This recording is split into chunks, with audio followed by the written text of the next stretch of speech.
What caused you to make that leap? Like, you know, you say you were shy. You're not shy today. You know, getting on the hood of a truck, coming out into the crowd in a particular way. What was it that caused that? You will need to know the cars in detail to sell the cars, because you need to point out the good things of the cars. I have sort of a little bit of a baby face, and people will come to me and say, man, you cannot be the CEO, man. 1,000 people coming to buy cars, and they were like, no, I need to talk to the guy that is in charge. I'm the one in charge. You just can't not. But that's otherwise that's what the thing, because you need to. Normally the car dealers are salespeople, they are extroverts, and then if you want to blend with them, and it was really tough time. We were losing a lot of money, and then it became the most profitable business we had in Europe at those days. You're the new leader of a business. 9 of your critical people that make your revenue decide to leave. How do you process that?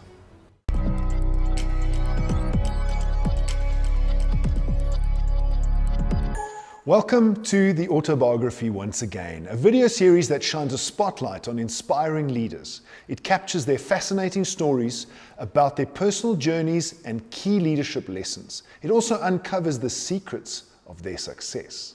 Today, I am privileged to be joined by Nuno Castel-Branco, General Manager of StandVirtual and OLX Portugal Motors.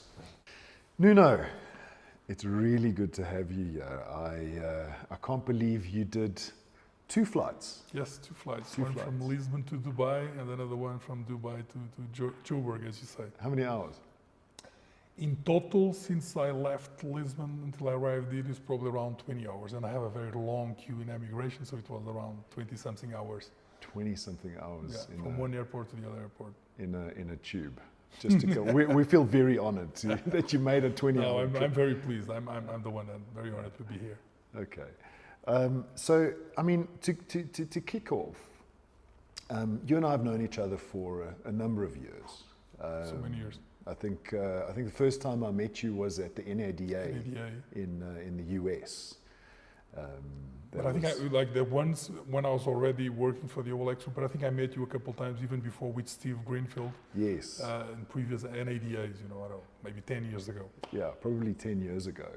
And I didn't know until probably a couple of years ago, I didn't know that your background was in Cox Automotive, and that you worked for Cox for quite a long time. So I'm keen to get into that part of your story. Cool. But let's start at the beginning. Okay. Where did Nuno grow up? And I literally grew up in Lisbon. You know, I still live in Lisbon, and I was born there, even though my origins are more on the north of the country, because my name is Castel-Branco, that in English for people would be White Castle. And so I'm origin from there on the side of my father. So it's outside of Lisbon, but both my father and my mother, they lived in Lisbon, so that's my origins. And I went out for and we're going to talk about that for sure. When I was in Cox Automotive, I was around the world for almost 10 years. But I really love to be back in Lisbon because, of the beach. I love to surf. I love to be on the beach on the weekend and stuff like that. So that's my hometown. So I love towns that are very cosmopolitan, but the beach for me is something special. I really love it. So you surf? I surf. I try to surf. Does Portugal have big waves? Yes, I think they have even the biggest waves in the world. They are called Nazaré waves. Oh wow! It's where the world records of the largest, the tallest waves. They are trying to get the record of 100 feet wave, so it's sort of like 30 meters. But unfortunately or fortunately, I do not surf those waves. I surf waves with 1 meter to 2 meters, not 30 meters waves. I'm just an easy rider. I just longboard. That's do you my still style. Surf till? I just surfed 2 weeks ago before being here, because I was not allowed to surf for 2 months, and I had to do a surgery. But just recently, I had the chance to go to the beach. It was 27 degrees, so I went a full day on the beach, surfed 3-4 hours. It was lovely to be back in the ocean. So you did your school education in Portugal? In Portugal. I have a degree in computer science. And then, so I'm still very attached to that. I really like, especially everything that is related to data. It's something that it was my thesis when I finished my degree. And later on, I was thinking about going to France or potentially to the US to do my MBA. But I still have done it in Portugal because at the time, it was a time that my eldest daughter was born, so I decided not to move out. So I also studied, so that period in terms of my studies and all my initial training, I practiced a lot of sports. All that stuff has been done in Lisbon. In Lisbon. And your education years post-schooling, was that done full-time, part-time? No, I always done full-time. I done full-time my degree on computer science. And later on, I thought about doing my MBA on a part-time. I started part-time, but after 2 months, I said, man, it doesn't make sense. It's going to take me 2 years. I was at that time, maybe now the things are different. When you do an MBA, it opens new doors to you. Yeah. And I felt that was going to happen. So I decided after 2 months, I said, I'm going to go full-time. So I done my MBA in 1 year. And then I moved. I was working for a technological company that, I'm not even sure that it still exists. It was Unisys. I don't know if you remember Unisys, long time ago, like the mainframes and stuff like that. So then from there I moved to McKinsey. So that's how, my education always been full-time. So McKinsey as a consultant? Yes. Was that one of your first jobs?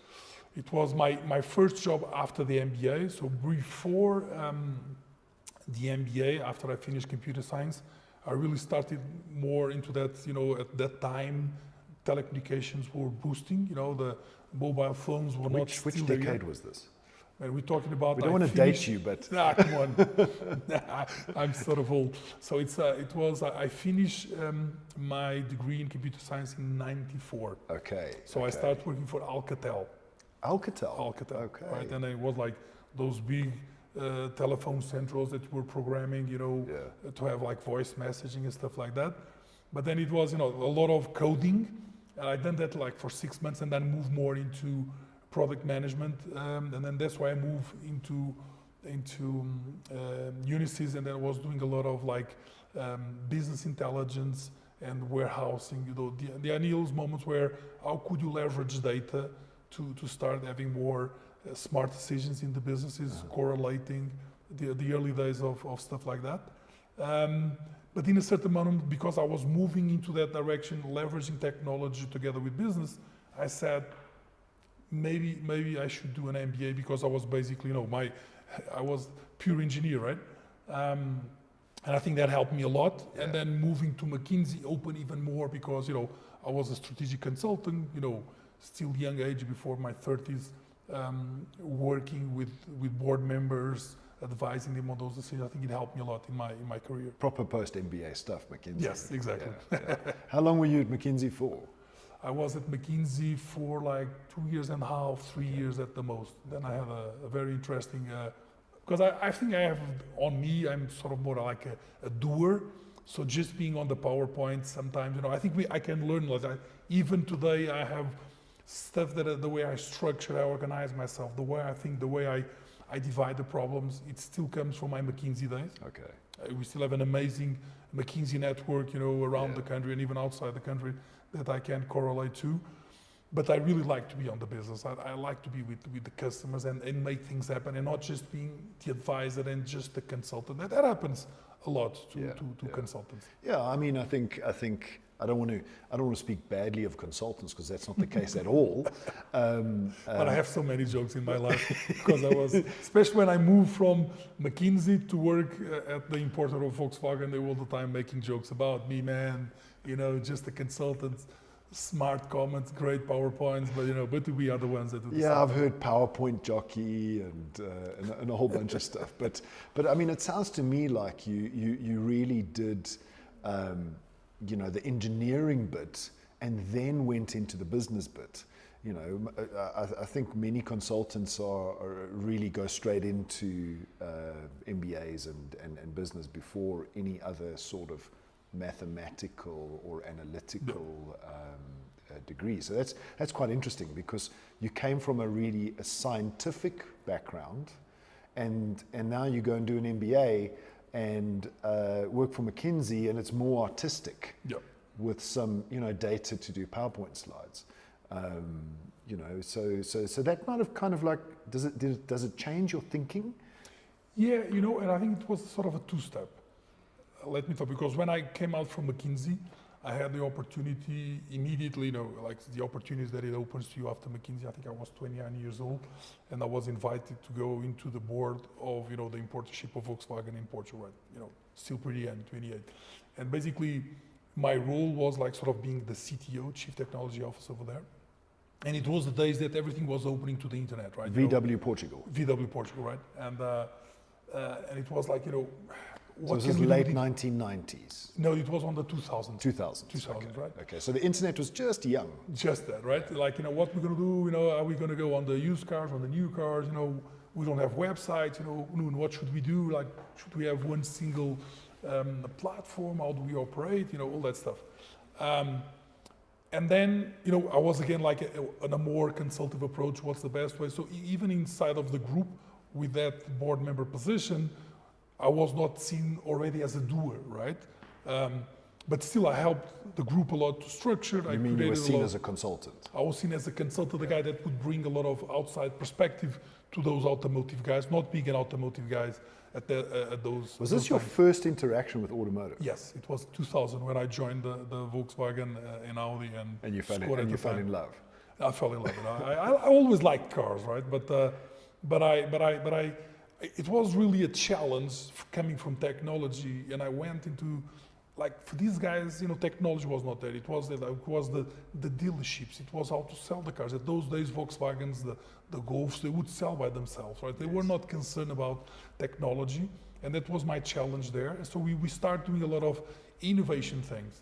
And then in the middle of this, it came up an opportunity, because also, as I was sort of a consultant, they said, okay, let's hire a consultant to do more things as an automotive group. And they said, no, we have Nuno. We already have the consultant, right? Why the hell we need to hire McKinsey or BCG? So they said, no, more than just being the CTO, let's help the group to do business development, right? Yeah. So based on that, I worked with the team. At the time also, I used some even external consultants just to generate ideas in the group. These guys were called like strategos. I don't know if they still exist today. And we basically got into different things like, should we also go into the end cycle of the cars, like, recycling the cars? So we invested in that area, right? We also decided to go more on the used cars part, there was no business. We started doing those mega dealers at the time called like Global Car, creating those mega dealers in Portugal. And there was a very specific business that really attracted my attention. That was car auctions. They were going all over the place in Portugal. So was this car auctions outside of VW or? Yeah, no, it was because in the case of Portugal, VW was an independent importership. Okay. So they had the chance to also create business around it to create an automotive group. So in the meantime, we also got into the leasing company at the time. Okay, so we also developed a bank inside that was, in a way, also representing Volkswagen Financial Services in Portugal, and we also created a rent-a-car. So we created an automotive group in Portugal around the Volkswagen group importership. So VW had, the company that you had this role in.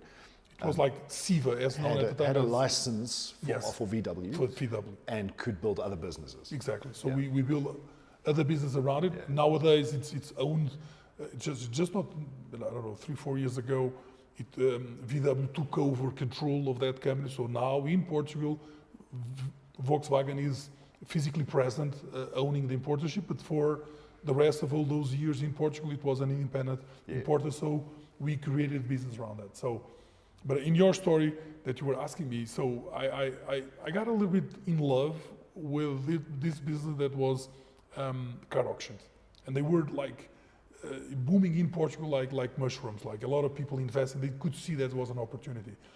And in the group, one thing that I felt, man, there's an opportunity that we can take an advantage, because being a group, as I mentioned to you, with a fleet company, with a rent-a-car company, and with dealers and also with used cars, we were a factory of used cars.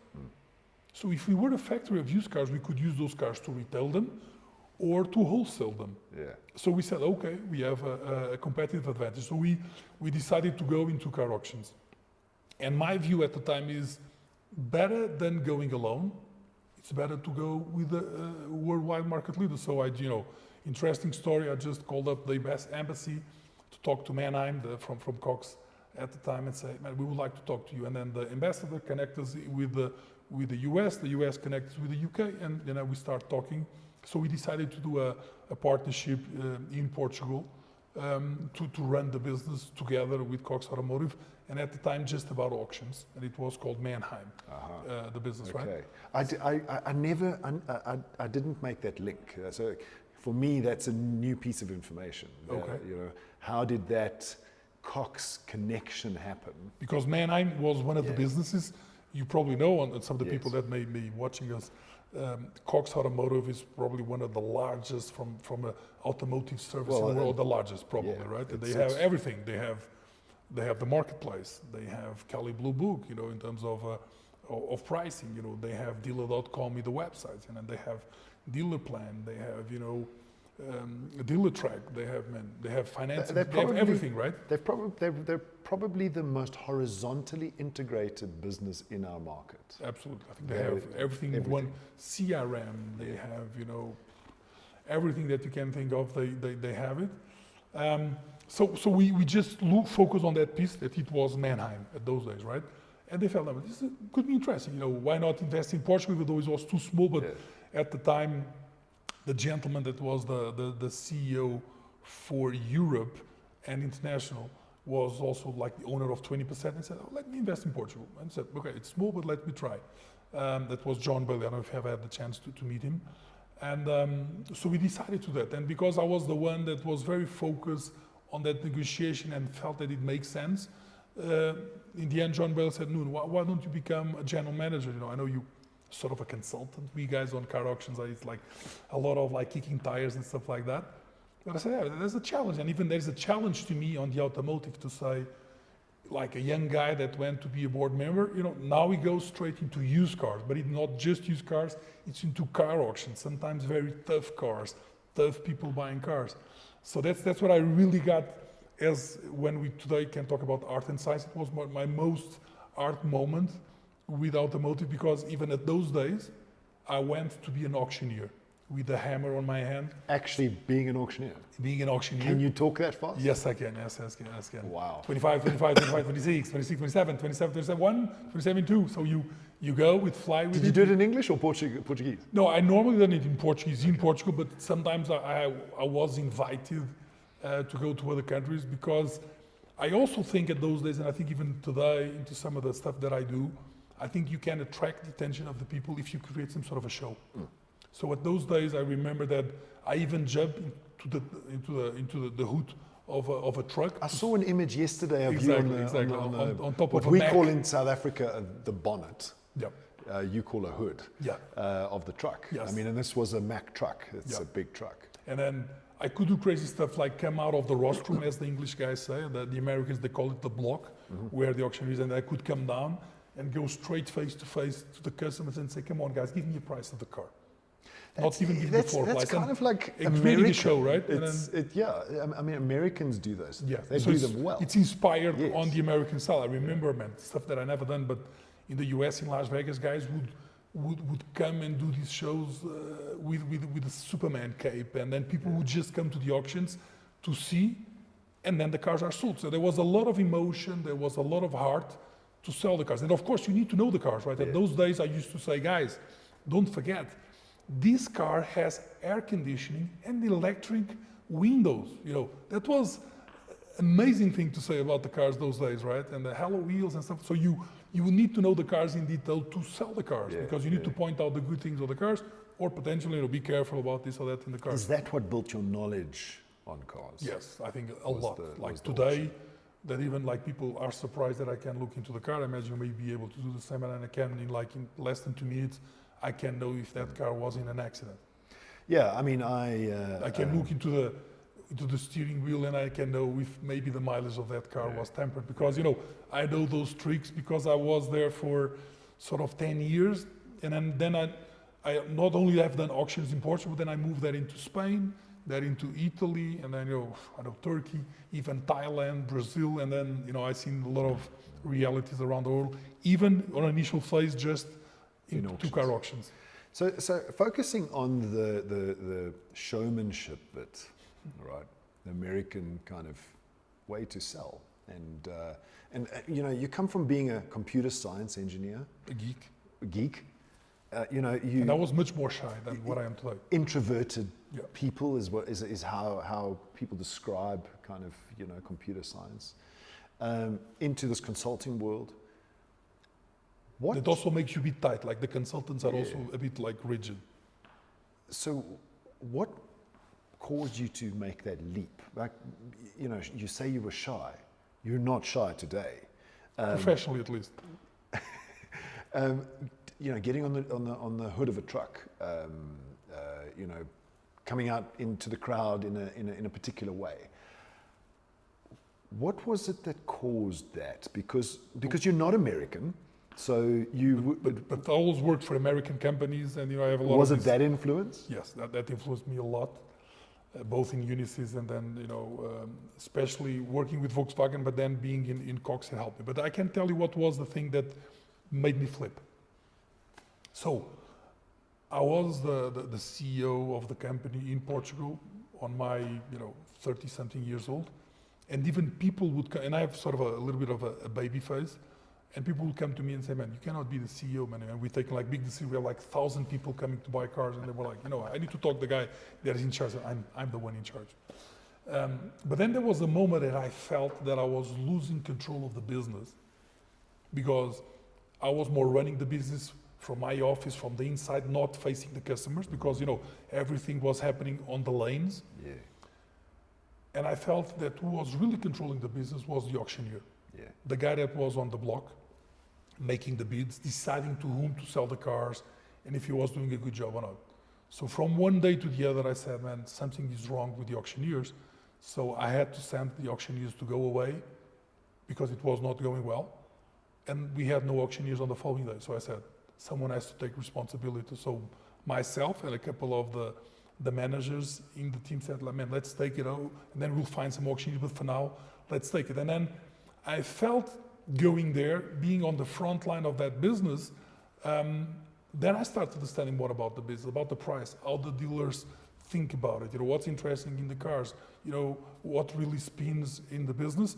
And then when you start to be facing the business, where you have like 1,000 customers on an auditorium looking into you and you have to go bidding, you have to free yourself. There's the magic moment. That's the magic moment where I had to become an extrovert. And I also had a guy that was my teacher at those days. That guy was called Mike Mosier, that he was an American. And he was not an auctioneer, not an extrovert, but he told me, Nuno, if you want to go to the next level, learn with these American guys. Let me give you a couple of examples. And said, Nuno, let me just give you a very simple example. On the US, man, you do simple things like give basketball balls to the people and even tell them, shoot 3 times, and if you put one in, you're gonna have like a free auction fee if you buy a car. Man, I could see that the customers were loving it. But the balls were like 50 cents, and everybody won a 50 cents ball for the kids if they buy a car. So they would buy a car of 10,000 euros just to have a basketball. And I could see it, man. Yeah, people really attracted it. So making a show, bringing people to do, fire shows and events in the meal or, carnival, whatever, doing stuff or American events. And, it really works. And it really works. People were coming. I had one of the events we have done, we have more than 1,000 dealers coming over. And Portugal has sort of 3,000 dealers. Yeah. And we had 1,000 dealers in the room auctioneering there. And I invited a guy from a TV. I don't know if you also have the same show called The Price is Right. So the guy was The Price is Right face on the TV. And I asked him to auctioneer a couple of cars. So based on that, I had to free myself. Yeah. And even specifically on the automotive world, and especially on the retail world, I think you really need to be more forthcoming and talking to people and learn from them. Yeah. And that was the ticking moment that made me more comfortable and to understand that doing a bit of a show it helps in terms to attract that attention. Well, I mean, I think I would describe you based on that, on your story so far, as a smart extrovert. Yeah, exactly. Like I had to build myself, like maybe as you say, not like totally natural. So I had to learn how to do it. Yeah. It's the same thing. Sometimes I use the example of Ronaldo. I don't know if Cristiano Ronaldo from football, sure some of you guys may say soccer. Some of the guys were born, maybe, Pelé, Maradona, naturally playing football, but this guy works every day and made his way to be, on my view, the best player in the world. I'm for sure not the best manager or the best auctioneer in the world, but I think I'm now probably more comfortable with the public, with the crowd, with my customers, and with the industry, because I had to walk my way through, not just be the smart consultant. Uncanny how your journey and my journey are very similar, and I think we're of similar age too. Yep. And that I was also an introvert. I wasn't an extrovert. A lot of people won't say that today, but that's why I was interested in that moment. Like, where was that kind of change? It might not have been one day, but it might have been a couple of weeks or a couple of months. For me, it was a very similar thing. Early 30s, getting role as CEO, people, now having to go visit customers. And I think it was car dealers that turned me into an extrovert. Yep. Because you just can't not. But that's the thing. I think that was the thing, because you need to. Normally, the car dealers are salespeople. They are extroverts, and then if you want to blend with them, you need to be. You cannot be a shy guy in the middle of these people. You need to blend with them. I used to use the whole time suits and the tie and even like the cufflinks. I had to drop all that stuff. Now on this interview, I'm slightly a bit more formal, but normally I'm on jeans and white sneakers and stuff like that, and speak the same language. Maybe if I visit Volkswagen or BMW, I'll be slightly more formal, but not with a tie. But I think that's the key learning, though, is in the automotive industry, if you want dealers as customers, you can't be shy. You've got to be that kind of personality, and they will respect you for that. And they'll respect you for that. They will not respect if you are too shy, if you don't. If you are, because sometimes they can be aggressive with you, but they will respect if you are, on a constructive way, also aggressive with them. If you just get shy and you don't have answers, man, that's not going to roll out especially on the independent market. I think on the franchise world, there's a little bit it's more. A bit more corporate. But on the independent world, it's different. No. All right, so you become an auctioneer effectively. Now I remember guys from McKinsey to come and see, is Nuno over there crying and shouting for cars? He used to be a consultant, he used to be supporting board members, and what the hell? So it was almost a show for the guys to come over. So you study computer science, you do an MBA, become a consultant, you become a CTO, and then you become an auctioneer. I mean, that's colorful. So from there, where did your career lead you? From there, it's those moments in life again. Like I would relate again to John Bailey. I think John Bailey also liked that I was doing something different in continental Europe compared to the UK. The UK, they are more formal. So this stuff about football and games and basketball, they were like very formal. The auctioneering or the rostrum and go there and this that. And it was like, wow, in Europe, like in Portugal, they're doing different, and even we changed the lanes, because in the US, the lanes, they are called like competitive lanes, where the dealers don't sit and the dealers are all standing around the cars. Okay. And so we changed even in the Portuguese lane to go on the US format to take it out of the auditorium, so that people don't stay lazy, but if they are standing up, they will bid more easily on the cars.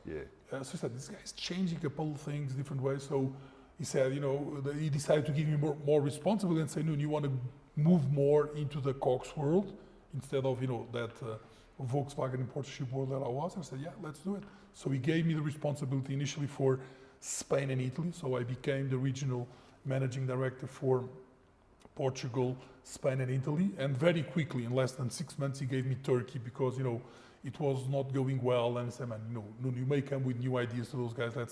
Let's get into Turkey. It's Turkey. funny. It's funny how successful people always get the things that are not going well. Yeah. It's true. So it was really, but even today, I changed some message with the guy that was my CEO. The guy is called Zafer Terzoglu, and amazing people in Turkey, very smart. They are still my friends until today. A lot of friends there, and it was really tough time. We were losing a lot of money. And then it became the most profitable business we had in Europe at those days. And based on that, then John Mienie gave me Thailand. That was a bit far away. And he also gave me the responsibility for Brazil. Did you ever go and live in Thailand? No, not live, but I would go there at least once a quarter. I would go to Bangkok. But that one was making, it was a good business. It was well managed by Simon. I had that CEO. He also now still owns that business. He done a managed buyout. And I also then, because we wanted to go to another level, and then so together with John, we decided to invest in Brazil because Brazil is 220 million people, right? Yeah. So that's when we made that. That's a tough country. That's a tough country. No, that is. I was not able to crack Brazil as I wanted because we have done the auctions there, but it's a tough business. There's a lot of shady things going on. And well, I think regulation is probably their issue. Exactly. The regulation is not there, and it's tough. But it's I have a lot of friends in Brazil, so I worked with Brazil for many years. And that was so the first step with that John was he gave me all these countries, so I was managing these, sort of like 6 countries. And it was a bit crazy. And then later on, it was not just enough, especially a country like Brazil and even in Thailand or Turkey, because they were big countries. Just auctions on the ecosystem of Cox Automotive was not enough. Yeah. So we started. Well, it's kind of copy paste all the time. Yeah. So we start looking to other opportunities like next year, like it's floor planning to the dealers. We start looking into DealerTrack. That is a B2B platform on financing to the end consumer and the dealers. We start looking on Cali Blue Book because Cali Blue Book, I don't know if you have an example here in South Africa of a reference book. What is? So we have the TransUnion Auto Guide. Which is equivalent. I wouldn't say it's equivalent, but it's like Cali Blue Book. Like as you know, Cali Blue Book is so known in the US that people even believe that Cali Blue Book is from the government. It's in the government. It's not. It's owned by Cox Automotive, right? But and also we have the marketplaces that I was not able to acquire them in some countries, but we've done local partnerships in different countries. I was going to get to that. You're probably getting there now. So how did you, what was this link to marketplaces? And you're touching on it. When I start getting close to that is because on a certain moment, I also became a vice president at Cox Automotive in terms of business development outside of the US, so including then Canada, Australia, many other countries. So I was flying around. This? That's a great question. I'm trying to place our friend Chip Perry, Dale Pollock. That was probably around 2015. I think that I became vice so it was president. post Chip Perry's time. Yes. Because Chip Perry joined. That's when you were asking, Cox Automotive, the common friend that we have is Steve Greenfield. Yes. And that guy has also been, he was at AutoTrader. And he was AutoTrader. Even before that, he was Mannheim, and he was Mannheim Consulting. And I met him when I started at Mannheim. Okay. I don't know, in 2006, I think. Okay, so this was the mid-teens in the 2000s. Exactly. Okay. Exactly. So all this time you were doing auctions. Yes. Okay. But then, as I mentioned to you, the first element was the auctions in Portugal, and then the second variable was multi-country until I got like 6 countries, and then the third variable was that auctions was not enough to develop the market. So I introduced Cali Blue Book in those countries, DealerTrack, and then I tried to acquire marketplaces because they were relevant in the puzzle. So I basically decided to partner with some of the leaders, sometimes with the number 2. That was a big mistake. No, man. One thing is to work with the number 1. I know that today by heart. Working with the number 2, it's really tough. I've done some cool things. So that's when I start getting closer to Well, it's marketplaces. that winner-takes-all phenomenon, right? Yes. But didn't Cox already have AutoTrader in those days? They had AutoTrader in the US. In the US, but and as you nowhere know, all else. the other auto traders is sort of an initial copycat of that name. But in Portugal, when we thought about it, it was already taken. Okay. At those days was StandVirtual. Yes. And then, we couldn't work at those days with StandVirtual. And then in Brazil, it was Web Motors. We couldn't work with them. In the case of Turkey, it was Sahim Bidan, and we could not work with them.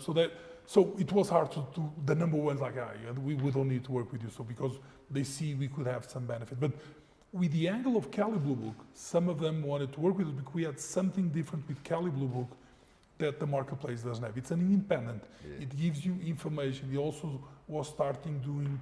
Well, the marketplaces wanted to move into the data world. Exactly. Right, and Cali Blue Book had the data. And for me, that was amazing because it again related back to the days of computer science where I've always been in love with data since my early days. My thesis was around databases and connecting data, stuff like that. So, for me, this connection with Cali Blue Book and, understanding how to predict the market, how to analyze the market, how to have different prices, wholesale prices, asking prices, trading prices, all that understanding, it fascinated me. And so that's why, in a certain moment I was trying to bring Cali Blue Book around the world. So we done stuff to bring Cali Blue Book into the UK, the same thing into Canada, into Brazil, into Australia. We were doing some projects, the same thing we done it in Portugal, we tried it in Turkey and also in Thailand, right? So that's like as you can see, the third variable that is start going away just from the car auctions, even though it gave me a tremendous basis about understanding the cars, understanding the dealers, understanding the market. And understanding trade. Understanding trade. Because, fundamentally, that's what we do in the automotive industry is we ultimately trade cars, trade them in and sell them. So you started to venture into this world of partnering or trying to partner with marketplaces. When did the marketplace bug bite? What do you mean with bug bite? Let me know that one. Maybe it's a South African term. Yes, I know, probably. So when did marketplaces become the primary interest? Man, they became a primary interest when we launched a car buying operation. It was at the moment was very relevant at the auction environment to do car buying. So we would buy the cars to sell them back through the lanes. Yes. And if you want to do that on your own, it's superly expensive. Yeah. Because the traffic is on the marketplaces. So we couldn't go, and the first that we tried to do it was in Portugal, where we couldn't go with the number one that was StandVirtual, the one that I'm the GM today. So we went to the market with the number two that was called AutoSapo. Sap means frog, so it's AutoSapo, and it was pretty successful, even though it was the number two. We were able to, like I think you guys here in South Africa have these guys from We Buy Cars, something like that, or you also the have car buying service in South Africa is We Buy Cars. Yeah. So it was doing the exact same thing, but in that case together with the marketplace. I think the same way you do with instant offer, right? But in that case, we were buying the cars. We had physical locations, like physical stores to buy the cars, and then we would only wholesale those cars. So for a small country like Portugal, we reached to like 2,000 cars being sold through the lanes. That was relevant. And I said, man, if I was doing this with StandVirtual, we would be doing 10,000, 20,000. So I could clearly see the benefit of working with it. And another thing that it was like something I think was unique that we have done on those days is to help dealers when they were buying the cars. We had a screen connected with the marketplace to say the car that you are seeing now in the lane for 10,000 euros is now the asking price on the marketplace is 12,000. So that would help the dealer as the car would go through. You would see what is the B2C price, and then you would see what's the B2B that I can give so I can play. So I could see that if I have serious access to the marketplace, it's tremendous power to go to the next level. And then with Cali Blue Book, it opened those doors. So like in Brazil, we had the chance to work with e-cars. That was again the number two. I could not work with the number one, that was Web Motors. And then In Turkey, we almost worked with the number one, that was Haim Indan. But again, we had to go with the number two, that I think was Arabam.com at those days. We tried the same thing in other countries, like in Australia, we could not go with car sales. So we had to acquire a company called the Cars Guide. I don't know if you remember this name. And then we transformed that into the AutoTrader brand with Kelly Blue Book in Australia. So, man, the marketplaces, as I was having more this vice president role that was basically focused on countries outside of the US, so I could see how relevant the marketplace would be in the future of the automotive retail. In those years, I was visiting carsales.com in Australia, amazing business. And I visited Cars Guide as well, but I visited Car Sales more because market leader, you want to interface with the other market leaders. And Cars Guide at those days were very focused on content. Yes. We at the time when we acquired them, it was to move them from more being a content business into a more classified business. Exactly. And then becoming AutoTrader, and I don't know if it still exists there. I think it still. No, but because it was also acquired together with Association of Dealers, and I think Cox is still in Australia. I'm not sure if they already divested, but there was intention to divest, because one thing that I really learned is on this marketplace business, being a number two, it's really tough. You know, it's like the number one. If it doesn't take it all, it takes 80%. 80% of the market. It's like, you know, and if you don't screw up, it's really hard for you to lose the number one position. Yeah, number two is tough. So then how did you? So let's not talk about the third and the fourth, right? Well, yeah, it's the same 1, 2, and then third and fourth. How did you end up at StandVirtual after this roller coaster? So what happened is, because Brazil was so big in the portfolio of the 6 countries I had, and also working with the other markets, and there was no clear CEO in the market, I was always acting as an interim CEO for Brazil, while it was still a very business development country. As we were doing Dealer Track, Kelly Blue Book, we were doing auctions, we were planning to do next year. There's a lot of stuff going on. So I was going to Brazil on a month, almost 2 weeks. And there's a point that it made me think to say, Nuno, man, I was traveling like 1 million miles per year. You know, I was, you know, you can get to that level where you almost can have your name on one plane, because you do all those top mileage. And at those moments, my parents would get a little bit sick. And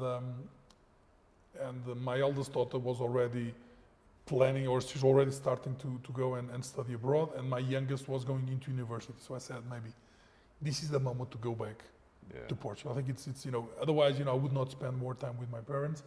So it was 2019, and the opportunity came over, you know, out of the blue. I said, if there was a place that I would go back into Portugal, it would be StandVirtual. That was the thing. Because even going to be the CEO of an OEM, I don't think it's as broad, and I cannot leverage my experience in the automotive in Portugal. Independent is better. Yeah. Yeah. So you can play with the whole market. We can play with the whole market. I can leverage all my knowledge. And I think I could take this data science to another level, because we didn't talk much about that, but I was acquainted also with Dale Pollack around 2012, because we thought about bringing V out, that was his original company, into Brazil, into Germany. We had those discussions. End of the day, they decided not to leave. But I learned a lot, and that's why then we turned to Kelly Blue Book to make Kelly Blue Book international. Yeah. So I start to say, man, I really need to go back to those days of data science and bringing. Reading the books of Dale Pollack and believing the way the Americans were doing it, more scientific way of managing, especially the used car business. As you know, in the US, you can also apply the same into new cars. In some of our countries, you don't have data for that because it's not so much available. So I said, man, if I would go back to Portugal, I would go to the marketplace, because I also had the chance in a certain moment when we were at Cox, we thought about buying a very strong number 2 in Brazil, that is e-carros. And John said, Nuno, do you want to be the CEO? I said, yeah, I would move my family into Brazil. But it didn't, that deal didn't came through. But the idea about moving into the marketplace, it came to me. And then so the opportunity came through in the beginning of 2019, and I was still doing a lot of stuff. I said, man, I can't do it. I could not accept the offer. But by the summertime, I said, I need to go back home. And I called the guys from OLX and said, guys, I know that I said no. My bargain power to come in is not that good, but if you guys still want to consider me as the general manager for Portugal, I'm looking forward to it. And they said, yeah. We haven't took a decision, so let's put you in on the final candidates we have. And in the end of the day, I came back to Portugal, to the marketplace, and I'm very happy to that, because I think I'm also able in two angles. First, I think to deliver value into my home country and to bring back a lot of the knowledge that I think acquired. Your heart would be there, right? Yeah, so I think I can help the market and do a lot of stuff, because I know the whole market, everybody knows me, so I can have serious impact. And then because we are a multinational group here in the OLX group, I work a lot with my colleagues in Romania, in Poland, in Ukraine, in South Africa. There was times, even today, sometimes I have some exchange with OLX Brazil. Yeah. They also have an important play on automotive. In the past, with some guys in Latin America or India, we are no longer there. So, I still have the opportunity to do all this connection and learn with different markets. So, and as you know, with me, when we are leading the number one marketplace, there's so much that we can do, so much we can help in the market, and it really bring value to the market. I think the market recognizes that, and I think we are giving back to the market many years of experience, and I think both you and we still have so much to do. So 2019, you joined StandVirtual. Yep. As you say, StandVirtual, I think. Yeah. What was your first move when you joined StandVirtual? What was the thing you did first? Man, if you ask me even today, I think I was probably rushing too much into this data science approach. Okay. Because I came in and I talked to the guys that I had at those days, and they basically said, no. Because you're just before COVID, right? Yes, it was just before COVID. Yeah. And I came in, and the majority of and I went to visit the customers. I would have the same approach that I used to have around the world, and talking to customers about their business. Where they do profit, what is the rotation of the cars, what are the margins, how many trading, stuff like that. And my team at those days basically was there focusing on, do you want to do some more promotional on your ads? How many ads you had online? That was too much just advertising type of talk. And I said, guys, we need to change. But probably was too early, after a couple of weeks, I was like, guys, man, I don't think this is the way we can help the market. So just go there and sell, I'll give you 30% discount, and you can promote more cars, put more cars. I think we are here to help your customers. So a significant part of my team was not into it. I said, man, we've been doing this for 10 years, we know. Yeah. So Nuno, I'm sorry, man, we are here to sell advertising. We are not here to talk about the retail business of our customers. So, and at the moment there was an initial association that tried to create a competitive marketplace. So half of my sales team just left basically after 1 month or 2 months that I was in charge. So this is so I had a new salesperson that joined us. He's been working with me for the last 17 years. So he came from Cox and joined us also. He's Pedro Soares.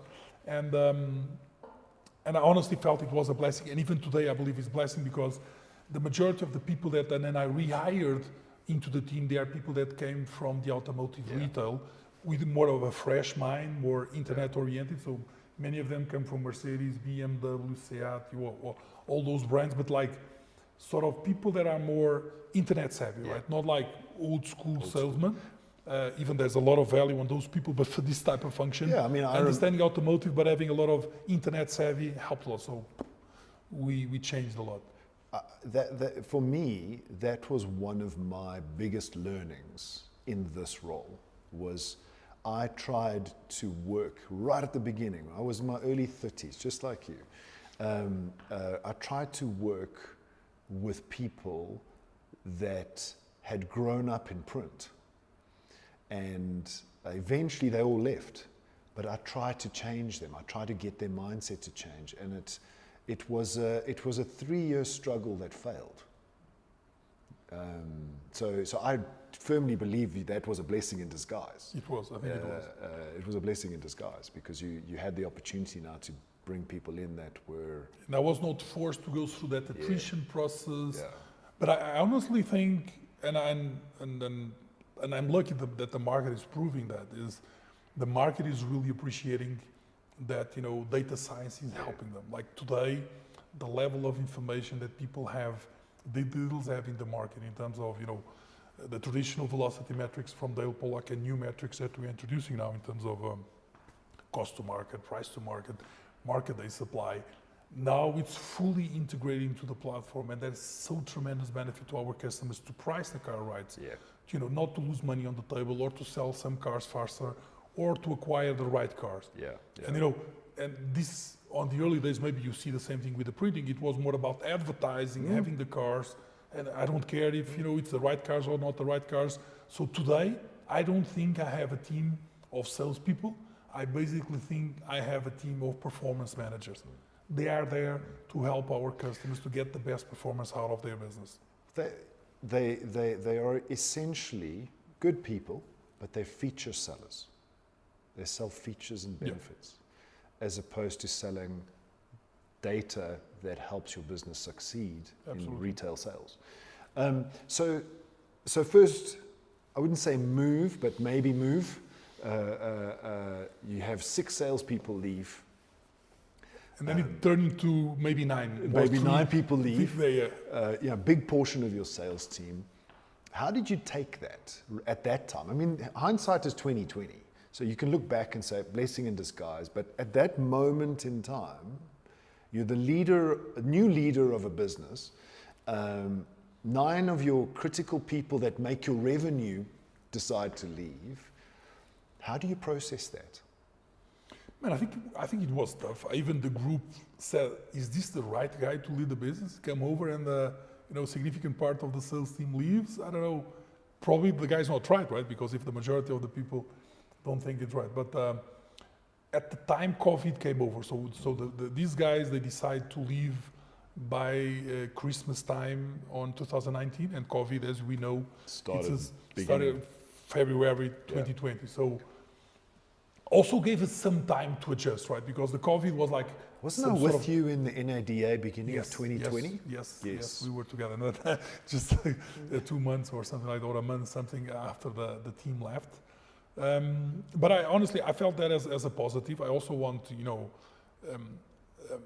the guy that worked with me, Pedro, for many years in Cox, as he joined, he helped me. So me and him together even took over directly the top customers, because we lost the key accounts that had those customers, and we know those customers for many years. So me and Pedro just took over a lot of those sales responsibility, talking to customers, and also because people trust us, I was able to very quickly put on the team more, you know, 4 or 5 people that I know for several years. I know from the market, so I was able to rebuild the team very quickly, and the COVID helped to train those people remotely on a more easy way. So when the COVID came out and we start, though they had time to train them. Yeah. And fortunately, the reaction to the business was positive. Of course, the COVID shook us, but there was no negative impact from a revenue perspective. So, you know, even you know, the people that is managing the business from the outside said, you know, there's some shake here, but the business is still rolling, and it kept rolling pretty well in the upcoming years. And I think, you know, they helped a lot, because even today, as like you here on AutoTrader, we do a lot of work around content around the cars. And it's so interesting that when we have doubts about cars, we have a lot of people in our team that is knowledgeable about cars, like even classic cars. Our sales manager that manages our account managers on the road, man, he's focused on classic cars. He races the cars. You know, he used to be a co-pilot, and he still knows the prices of the cars. And as we now are doing like history reports on the cars, we can understand the difference on the imported cars, why some prices make sense or not. So I think we have a lot of much more automotive knowledge. And in the end of the day, I think that the market recognizes that. They know that the people that today talk to them, they know much more about the automotive business. And the most relevant thing is that the whole team got to another level of knowledge in terms of automotive. So even people that do more this performance, helping the customers to perform, but they are not so much on the road, but they are more remote on Zoom or calls or whatever. We also hired some people coming from automotive, but they also step up in terms of their knowledge when they talk to customers. They call to customers not so much to maximize the number of cars they have online, but to say, man, you have a couple cars, you should increase your prices. Yeah. Or, some of these cars are not moving. Can I help you? Yeah. So, and then the customers say, come on, this guy's coming with these guys are coming with very... He really wants to help me. wants to help them, right? And honestly, I think there are some cases that even customers come say, I should spend money. Say, you don't need to spend money. You just need to adjust the prices, or you are okay, man, this is not the moment for you to spend money. Yeah. And sometimes that is. So I think it changed the conversation, and I think they believe we are there to help them not survive, but as you like to say, to thrive. Thrive, exactly. So let's kind of like move to a different topic, and that is leadership. So I've been to StandVirtual, met some of your team, and they're inspired by you. I'm inspired by you. I'm inspired by you, by the way. So from a leadership point of view, what are some of your personal values? What are the things that are the foundation of your leadership style? I think you are touching in one of them that I think is crucial. I think one of our missions as leaders of the team, I think like the same case with you in AutoTrader, is that we should be ideally the first source of inspiration. And then as more as they can be inspired on us, and then that we can trust on the team, then they will do, in many cases, a much better business than us. So we need to be here to guide them, to help them, to motivate them, to show them the way. But in the end of the day, we need to delegate, and we need to trust our teams. And based on that, they will take it to another level, that if we concentrate too much on us, the job will never get done. Yeah. We need to, to leverage our teams. So from that perspective, I think we should inspire our teams. And I think to be a very serious leader, I think we need to see ourselves that we are more serving the team, and the team is not serving us. We are there, if they need help in some customers, in new ideas, in projects, we are there to serve them. And if they see that, they come to us for help, not specifically expecting that we give them guidance. You go that way. No, man, you need help, come to me. We all know where we want. So we need to have a common understanding where we want to go. How we're going to get there, we're going to do it together. But we also need to believe that's the way to get there. And the second thing about leadership, I'm a father of two daughters, right? And that's very important to me. And even now I also have like an additional daughter and an additional son because I got remarried. But especially with my daughters, because they've been with me for more than 20 years, I think leadership is not one way. Leadership is two ways. So people that are listening to us and also have kids, they know that many times we are not the ones sometimes guiding the kids on the weekend, they are guiding us. We're going to party, we're going there. So it's bi-directional. So we can give stuff and some directions, but in many ways we also are directed the way the team also interacts with us. Yeah. And then we are there, to serve them, and I also help them in some way. So I think, and in the end of the day, it ends up, especially in our business, I think a lot of this is about people. We need basically to care about our people, and this cannot be fake stuff. This needs to be real. I just can give you an example, a very practical example that just happened last week, and we decided. So we have done for one team the targets, and we on the management made a mistake. We thought that was sort of a price increase included, and it was not. So the target was slightly high, and then the team missed the target. As soon as we understand that, even though it was after the end of the month, we went back and we adjusted because it had impact on the commission of the people. So immediately be fair, and above all, if the team is not motivated, right? If the team doesn't believe in what we are doing, if the team is not having fun together, it's not going to get there. And I think that's why, even I don't know if you use the same case. Sometimes I consider that more than 50% of my time is taking care about the people. I wouldn't say HR because it sounds bad to say that the humans are a resource. We are a team. I don't like even to say the word employee. They are my team members, right? We are all together in the same team. Well, the way I look at it, resources can be sold. Can you sell a person? No. So yeah, definitely the wrong term. Yeah. So what was a pivotal moment in your career? If you have to you've told me the whole story of your career now. If you had to think back, what would you say was a fork in the road? A real pivotal moment where if that fork did not occur, you would not be sitting here today. Yeah, as we talked today, there was a couple of those moments, but the one that for sure would not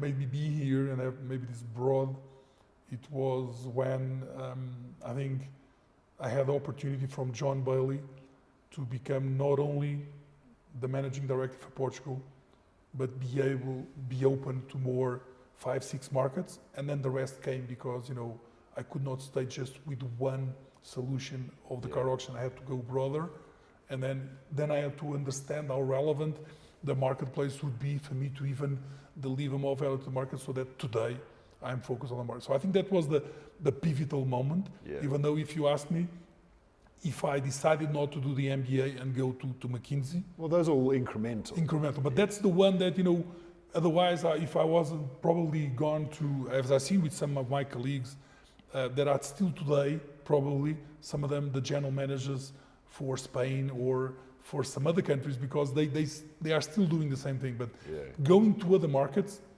opened my world.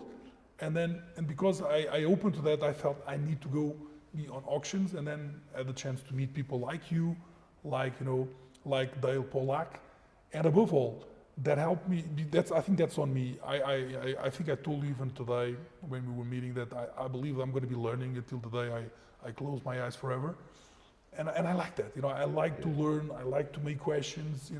Always moving forward. So being exposed to more countries, to more people, and to the Cox world of those days, and even today to the OLX world, I can learn and I can go to other frontiers. So as you know, I've always been very inspired by you, and especially since I arrived into the marketplace.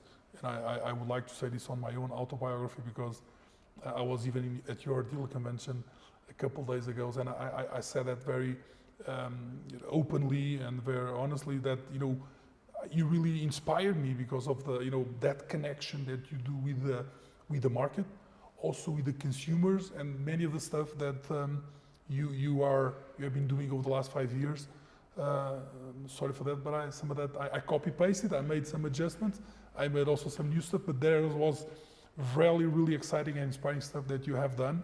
So I think that's exactly about being a leader, is that an example like you is not just to inspire our own team, but inspire teams elsewhere. And I know I'm in Portugal, 7,000, 8,000 kilometers away, and or miles, I don't know. And I still get inspired by you every day, every week. Thanks. Appreciate that. So in terms of a mentor or mentors, or even hero. So, for me, a hero is somebody that doesn't know you, and you don't know them personally, but you look up to them. And or there's features, or there's things about a hero that you want to aspire to.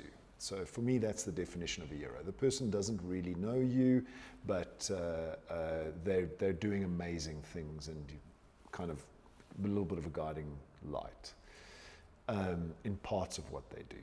And then there's mentors. Mentors kind of interact with you all the time. Okay, so or sometimes, yeah. So, who in your life have been heroes, 1, 2, 3 people, doesn't matter, and who in your life have been mentors, and how have they inspired you to become the person that you are? Yeah, that's good, because in the other day I was like, because I'm very active in LinkedIn as you are, and the LinkedIn platform made me that question, right? About especially the mentors. But I can start on the heroes. That it's easy. Someone that I don't know, that as I ran around the world, everybody knows him. Even I arrived here in South Africa this week, everybody knows him, and it's not about automotive, but it's about his attitude. Some people don't like him, it's normal, and a lot of people love him. And that guy is Cristiano Ronaldo. I think he shows around the world someone that, it's not just about, heart, but it's also about science. The guy, he goes to the limit to be the best athlete as he can. He's the first one to arrive at the training center, is the last one to leave. I don't know if that's the best practice, but nonetheless, it's someone that is very focused on being the best. He has that attitude that, I think it was in Manchester United, they asked a couple of players who's the best player in the world. Everybody gave their opinion, and then when they asked Ronaldo, and he was like, I think 20 years old or 19 at the time, I'm the best player in the world. And I think if you really became the best player in the world, and by far it will be very difficult anyone to have the same numbers. There's other variables, but the point is, when I go to Thailand, when I used to go to Australia, even when I arrived here this week, everybody knows Cristiano Ronaldo. And he knows he's an example of someone that really wants to go to the next level. And I always use Ronaldo as an example, even into my teams, as someone that he doesn't totally disrupt sometimes, but he's always, I think, stretching himself slightly out of the comfort zone. He's always chasing his own right? Success. So the guy now is chasing 900 goals. But there's also the next level of 1,000 goals. He's 39 years old. Yeah. But the guy's always, chasing the next challenge. But he doesn't go to extremity always. So he's always in this creates, and I think I apply this in many of my teams, especially on the StandVirtual team, to have this high performance culture, because you're always stretching yourself every month, every quarter, every year, and this keeps a continuously hyper. It's like it's not like 0 to hero, but it's like you continuously. And then, of course, when the guy gets to this level, it's so good. He's always at the hero level, right? Yeah. But nonetheless, I think this is very relevant. It takes the name of Portugal around the world, and then so and I think there's inspiration. And even when I was talking yesterday at the dealer convention, I gave that example, and I think that's also an example where science also helps someone with heart to get to the next level. So, and he doesn't know me, right? I never had the chance to meet him. Probably I will not meet him in my life. But and as I travel for more than 20 countries around the world from business perspective, I don't remember one single country that people don't talk about Cristiano Ronaldo. So from a Euro perspective, I'm not a football person, and I even know. Sorry, but some of your people seeing AutoBiography, they are more for sure rugby fans. I really love the Springboks, and I'm Portuguese, trying to do a little bit of things on rugby. But for people that may know football, or as you call it, soccer, I think it's a tremendous reference. Some may like it, some don't. It's life. Mentors. I think you heard me say the name a couple times of John Bailey. Yes. I think that guy is really an entrepreneur, right? And he's also very connected with the internet. And he was my boss for, I don't know, all the years I was in Cox. Sometimes maybe I was not directly reporting to him, but he was there. He was there. He was like, he would show up to help me and to mentor me. And internet was not totally yet available. And John had that vision that he could do the auctions online. So he basically created a system that he could do auctions through satellite. I don't know if you remember these days. It was the first ideas came through, and John created this at his own auctions in the UK. And he went to the Cox and said, I have a new idea, internet was not yet there, that we can do online auctions through satellite. And then the guys in the US from Cox said, it's an amazing idea. So they decided to acquire part of his business. And I think initially 50-50, and then he moved to 80-20. And then, of course, when the internet kick in, with that concept immediately apply with the internet, and then, also the business boosted in the UK and in the US. And so he was a visionary, right? The guy bought, he bought classifieds around the world. He went to many businesses, and he has that mentality to grow sometimes, we need to grow the business from scratch. Sometimes we need to acquire. So I learned so much with John, and even I'm still in contact with him, almost every week, just, saying something, and, because it's someone that really inspired me on this journey. But another example I would still also put out is that it was also relevant to me. There was a lady called Esmeralda Dourado that was the CEO of that group that had the importership of Volkswagen. And I think she was the person that also took me where I am today, because she looked me as a McKinsey consultant and said, and I was 28, 29 years old. This is not a PowerPoint jockey. And he says, man, let's invite this guy to be a board member and to come here to talk about internet, and to be the sort of a CTO, and then moving more into business.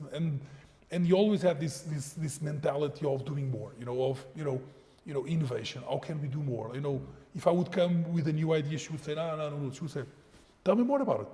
Man, tell me the idea. And then I think that DNA also stayed with me, and Esmeralda. Gives you confidence. And and it was those days a woman running an automotive group. It was like, an ecosystem, right? With rent-a-car, fleet companies, used car, new cars, used car retail, all that stuff. But he has this, and even today, she's still, I think she's around 70, or, getting close to 70, whatever.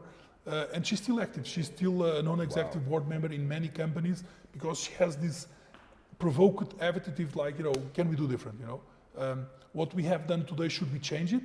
Yeah. What can we do new? So and I think this stayed with me, and I saw the results, and that also a mentor that and with those mentors I'm still connected today, and I still talk to her. And last but not the least, this is a bit more far away. It's on that limit of the hero and the mentor, and that one is Dale Pollack. I know Dale Pollack. I was with him on the last NADA this year when we were in Vegas. I met him twice, and even he helped me.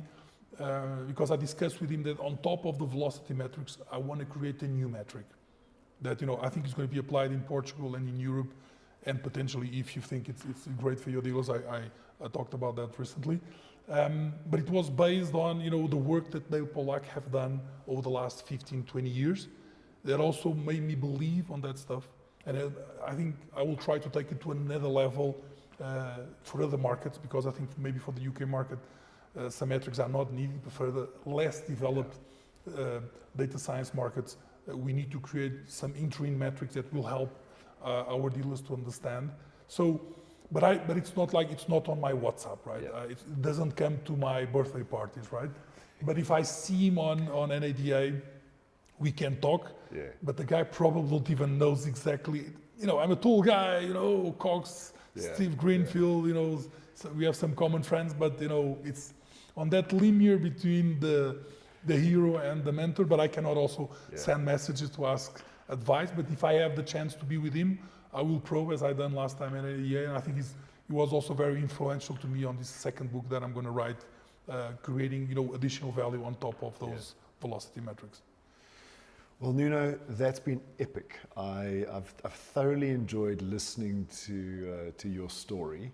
And any final pieces of advice for any aspiring leaders, people in the automotive industry that want to grow themselves and take their careers to the next level?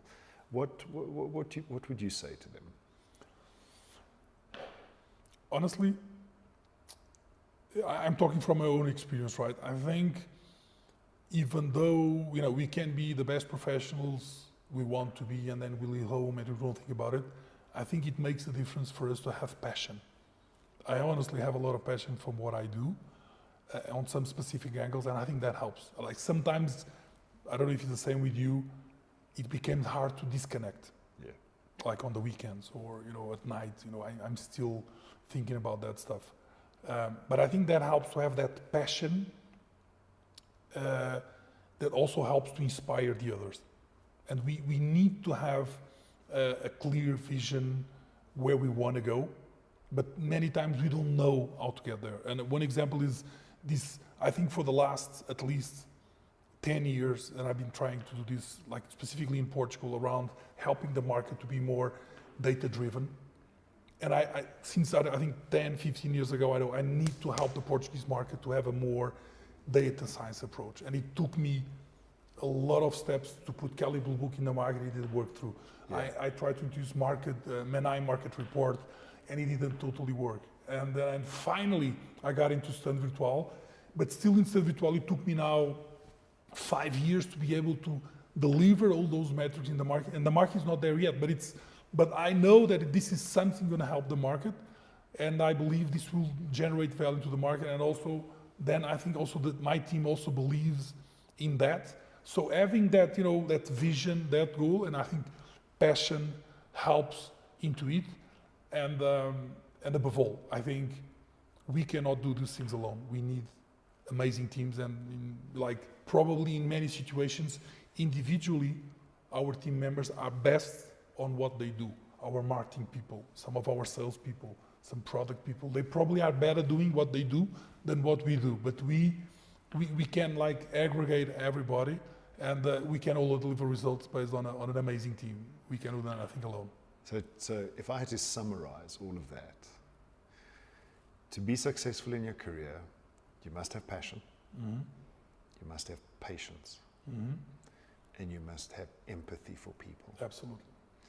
And on that note, it's been an absolute pleasure. Thank you. Pleasure. I'm actually sad you're going home tonight. I hope you can come to Portugal soon. It will be always a pleasure. I'm definitely going to. Thank you, Nuno. Thank you very much. Much appreciated.